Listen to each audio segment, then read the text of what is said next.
எதுக்கு அழுதுட்டு இருக்கிற? ஏய், கேட்டதுக்கு குத்தமா? அதுக்கு எதுக்கு கத்தி அழுகிற? எதுக்குமா அழுகிற? சொல்லு சொல்லு, மக்கள் தெரிஞ்சுக்குவாங்க. சொல்லு, எதுக்கு அழுகிற சொல்லு. பாட்டிய காணோம். பாட்டி எங்கேயோ விட்டுட்டு போயிட்டாங்க.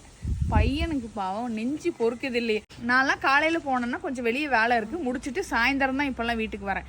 ஆனா என் பையன் என்னை காணணும்னு கேட்கறது இல்லை, என்னை தேடுறதும் கிடையாது, என்னை பத்தி கவலைப்படுறதும் கிடையாது. பாட்டி விட்டுட்டு போய் எவ்வளவு நேரம் இருக்கும்? நான் சொன்னா கூட மக்கள் பொய்யும்பாங்க.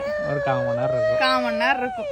பாட்டி, ஐயோ பாட்டி என்ன விட்டுட்டு போயிட்டாங்களே, இப்போ என்ன பண்றது அப்படின்னு அழுகிறான். நீங்க பாரு, ஒரே கேள்வி கேக்குறேன். பாட்டி நாளைக்கு ஊருக்கு போறாங்களாமா, நீ அம்மா கூட இருக்கியா? அம்மா கூட இருக்கியா, பாட்டி கூட போறியா?